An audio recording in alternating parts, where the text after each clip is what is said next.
In 1610, Hungarian authorities broke down the doors of Csejte Castle. What they found inside changed the course of European history. A young girl, barely alive, chained to the wall, the bodies of others already dead. And in the chambers above, a noblewoman sitting calmly at her desk, her papers in order, her rings on her fingers, as if nothing had happened. Her name was Elizabeth Báthory, and according to the trial records that followed, she had tortured and murdered over 650 young women. She was never executed. She was never put on trial. She was simply walled inside her own bedroom and left to die alone in the dark. This is the story of the most prolific female serial killer in recorded history. A woman who was either a monster beyond imagination or the victim of one of the most calculated political conspiracies in European history. And the truth, as we'll see, is darker than either version. Elizabeth Báthory was born on August 7, 1560, in Báthory, a small town in the northeastern corner of the Kingdom of Hungary. She was born into a world of almost incomprehensible privilege. The Báthory family wasn't simply wealthy. They were one of the most powerful noble dynasties in all of Central Europe. They had ruled Hungarian lands for generations. They had their own armies, their own courts, their own laws, and in many practical ways, their own kingdom within a kingdom. Her uncle, Stephen Báthory, was King of Poland and Prince of Transylvania, one of the most powerful rulers on the continent. Her cousin, another Stephen, would later become the military hero of the Hungarian resistance against the Ottoman Empire. The Báthory name carried weight that few families in Europe could match. Elizabeth grew up surrounded by this power, educated, intelligent, and aware from an early age of exactly who she was and what that name meant. Unlike most noble women of her era, Elizabeth received a serious education. She could read and write in 4 languages, Hungarian, Latin, Greek, and German, at a time when many noblemen couldn't write their own names. She studied history, science, and classical literature. By all contemporary accounts, she was exceptionally intelligent, sharp, observant, and possessed of a memory that frightened the people around her. But her childhood was not simply a story of privilege and learning. The Báthory family had a complicated relationship with violence. Brutal punishments carried out on servants and peasants at their estates were routine, not unusual for the era, but reportedly extreme even by the standards of 16th century Eastern Europe. Elizabeth witnessed these punishments from a young age, and historians believe they shaped her understanding of power in ways that would have lasting consequences. There is also the matter of her health. Several historical sources suggest Elizabeth suffered from severe headaches and episodes that some historians have interpreted as seizures, possibly epilepsy, though diagnosis across 4 centuries is inherently speculative. In 16th century Hungary, epilepsy carried deep social stigma. It was associated with demonic possession, moral corruption, and weakness, none of which a Báthory could afford to project. The treatments available at the time were, in many cases, more traumatic than the condition itself. At age 10 years old, Elizabeth was formally betrothed to Ferenc Nadasdy. He was a Hungarian nobleman from another powerful family, trained as a soldier from boyhood, and already building the military reputation that would eventually earn him the nickname the Black Knight of Hungary. They married in 1575, when Elizabeth was 15 years old and Ferenc was around 20. The wedding was one of the great social events of the era. Over 4,000 guests attended. The Habsburg Emperor himself sent a gift. Ferenc Nadasdy was, by historical accounts, a man of genuine ability and ferocious energy. He was an effective military commander, deeply respected by his soldiers, and reportedly devoted to Elizabeth in his own way. But he was also almost always away. The Ottoman Wars consumed most of his adult life. For months, sometimes years at a stretch, Elizabeth was left alone, in charge of the family estates, managing the finances, running the household, and raising their children largely without him. She was, in other words, a highly capable woman with absolute power over hundreds of people and almost no supervision. What happened in those years of solitude, historians still argue about today, but what we know is this. The complaints began quietly, almost imperceptibly, and then they grew. Csejte Castle sat in the mountains of what is now northwestern Slovakia, not far from the town of Vagujali. It was not a grand palace in the manner of the Habsburg courts. It was a fortress, cold, massive, and deliberately remote. The kind of place where sounds didn't travel far, and where the outside world, when it came at all, came slowly. Elizabeth had several estates under her control, but Csejte became her primary residence after her marriage. It was here that she ran the household, received visitors, and, according to what came later, conducted whatever happened in those lower chambers. She ruled Csejte with a small inner circle of trusted servants. Understanding who these people were matters enormously to what comes next. The most significant figure was a woman named Anna Darvulia, described in later trial records as Elizabeth's closest companion and most trusted confidant. Darvulia appears in the historical record as a kind of shadow figure, powerful within the household, feared by other servants, and deeply private.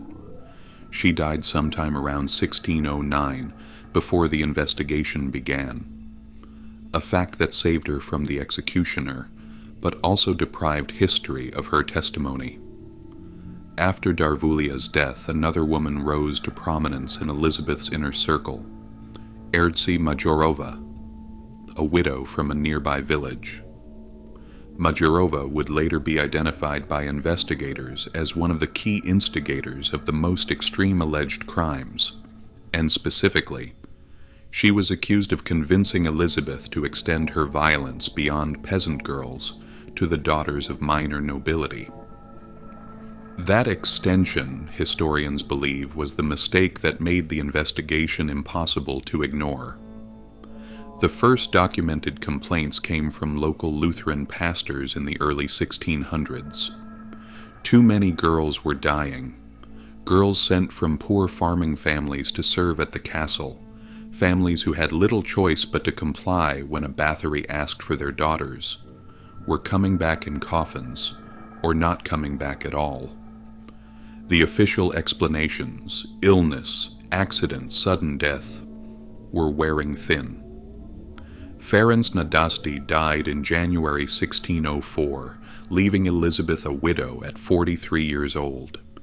He left her significant debts alongside her wealth. He had borrowed heavily to finance his military campaigns, but also left her with complete control of one of the largest private fortunes in Hungary. And something, after his death, appears to have shifted. The pace of disappearances accelerated. The complaints grew louder. The explanations became harder to sustain. In 1610, King Matthias II instructed György Thurzo, the Palatine of Hungary, the highest official in the kingdom after the king himself, to investigate the Countess Báthory. On the night of December 29, 1610, Thurzo arrived at Csejte Castle with a group of armed men. What they found, according to his own written report, was exactly what we described at the beginning of this video. The investigation that followed was one of the most extensive in Hungarian history. More than 300 witnesses were interviewed over the course of the proceedings. Testimony came from survivors, from servants, from village officials, from priests, from local nobles. Over 80 people gave direct accounts of what they had seen or experienced at the castle. 4 of Elizabeth's closest servants were arrested and put on trial. Their names were Dorothea Sentes, known as Dorka, Janos Uivari, also called Fichko, Ilona Jo, and Erzy Majorova. What the trial extracted from them, under torture, painted an almost incomprehensible picture. The methods described were methodical and varied, not the random cruelty of a disturbed individual, but something that appeared systematic and deliberate. Burning, freezing, starvation, mutilation. Victims held in cells beneath the castle for days or weeks. Young women brought in under the pretense of employment, as laundry maids, kitchen servants, ladies-in-waiting, who never returned to their families. The victims, according to the testimony, were overwhelmingly young women from poor backgrounds, daughters of peasant farmers, who had no legal recourse against a member of the high nobility. Girls as young as 10 or 12, according to some accounts. 3 of the 4 servants were executed. Dorka and Ilona Jo had their fingers torn off with hot pincers before being burned alive. Fichko, considered a lesser participant, was beheaded first and then burned. Majorova was executed later. Elizabeth herself, as we'll discuss shortly, was never tried. Now here is where the story becomes genuinely complicated, and where any honest account has to slow down and sit with the discomfort of not knowing. The figure of 650 victims, the number that has followed Elizabeth Báthory through history and made her the record holder among documented serial killers, comes from a single source. A document allegedly found among her personal papers. A diary or a list written in Elizabeth's own hand containing the names of victims. That document has never been independently authenticated. Its contents were reported by Thurzo. Its current location is unknown. The original has never been examined by modern historians using modern forensic methods, and it was reported by the same man who had, as we will see, enormous financial incentive to destroy Elizabeth Báthory entirely. The testimony of the servants was extracted under torture. This matters enormously. In 1610, judicial torture was legal, routine, and highly effective at producing whatever the torturer wanted to hear. Victims under torture said what they believed their torturers wanted them to say. That's not a modern cynical reading of history. It was recognized as a problem, even at the time, which is precisely why torture evidence was supposed to be corroborated by other means. What we can say with reasonable historical confidence is this. Young women died at Csejte Castle in unusual numbers over an unusual period of time. The local testimony from people with nothing to gain and much to fear is too consistent and too widespread to dismiss entirely. Something happened inside those walls.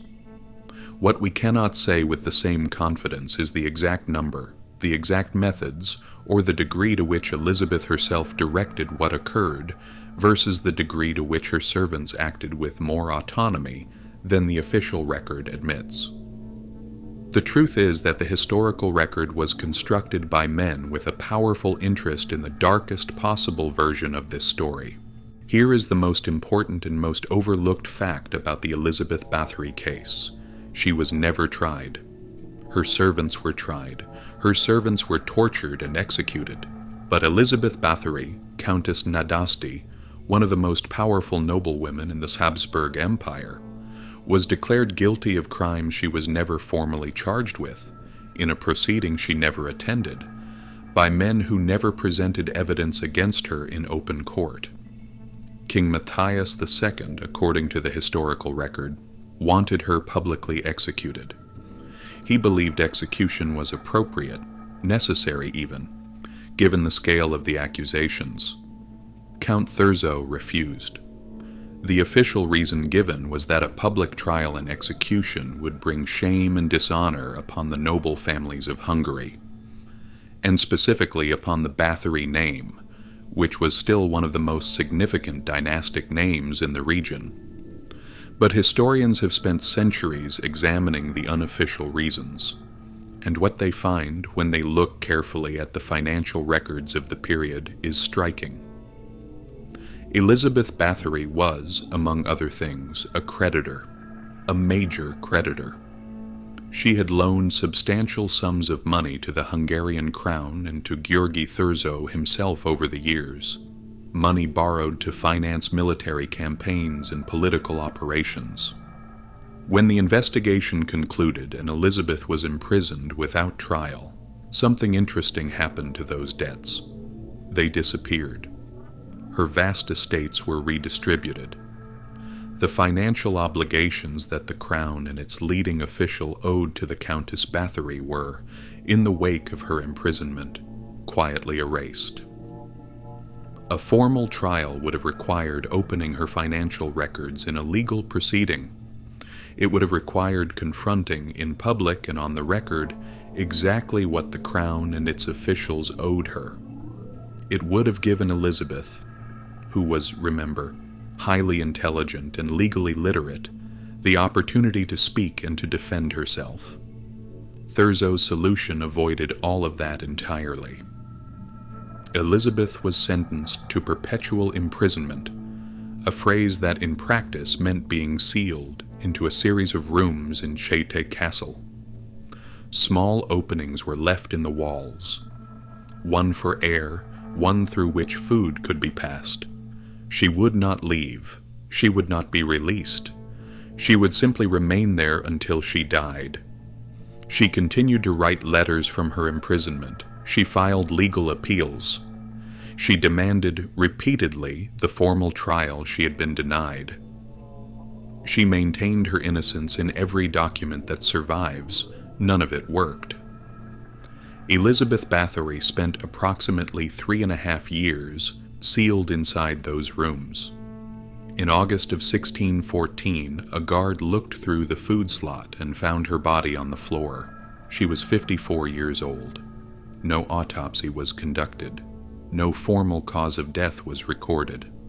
Her body was moved multiple times in the years that followed. The exact location of her remains is disputed by historians to this day.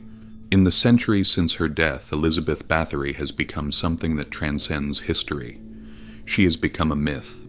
She's been called the Blood Countess, the most evil woman who ever lived, the original vampire, the inspiration for Bram Stoker's Dracula, or at least for the Eastern European vampire folklore that Stoker drew upon when he constructed his famous novel in the 1890s.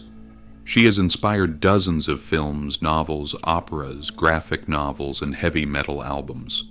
She had been portrayed as a supernatural monster, as a tragic victim, as a feminist icon, and as a cautionary tale about the corruption of absolute power. Her name has become shorthand for a particular kind of darkness. Female, aristocratic, beautiful, and lethal. The most enduring element of her legend, the one that appears in virtually every popular account, is the bloodbath. The claim that Elizabeth bathed in the blood of young virgins, believing it would preserve her youth and beauty.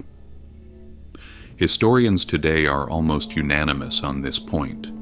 There is no contemporary documentation for the bloodbaths. The claim does not appear in the trial records. It does not appear in Thurzo's reports. It first appears in texts written more than a century after Elizabeth's death, and it almost certainly reflects the cultural anxieties of those later writers more than any historical reality. What it reflects specifically is the intersection of two very old fears, the fear of powerful women and the fear of blood. Elizabeth Báthory was a widow who controlled more wealth than most men in her country. She was educated, capable, legally sophisticated, and politically connected. She was not what a woman was supposed to be in 1610. and the legend that grew up around her reads as a culturally convenient way to explain and punish a woman who had accumulated too much power. That is not, to be absolutely clear, an argument that she was innocent. The local testimony from villages near Csejte is too consistent and too widespread. Girls went to work at the castle and did not come home. That happened. The question of scale, 650 versus 30 or 50, is genuinely unresolvable with the evidence we have. What we can say is that the historical record was constructed by men with an enormous interest in the most extreme possible version of events. That the evidence was gathered using methods specifically designed to produce extreme testimony. That the woman at the center of it was denied every legal protection that even the law of her time would have afforded her, and that the men who condemned her benefited directly and substantially from her condemnation. History has given us a monster, and the monster served a very specific political purpose. History remembers Elizabeth Báthory as a monster, but history was written by the men who took her castle, cancelled her debts, redistributed her lands, and walled her inside her own home to die alone. The truth, as with so many figures in the shadows of history, is that we may never fully know it. What we do know is that she existed, that she was brilliant, that she was powerful, that she was feared, and that when she became inconvenient, the system that had created her found a way to erase her. If you want to explore this further, the sources are linked below, including the work of historian Tony Thorne, whose book on Báthory remains the most rigorous academic treatment of the evidence. And if you haven't watched our video on Vlad the Impaler, that one is right here. Subscribe if you're new to the channel. New videos every week. We'll see you in the shadows.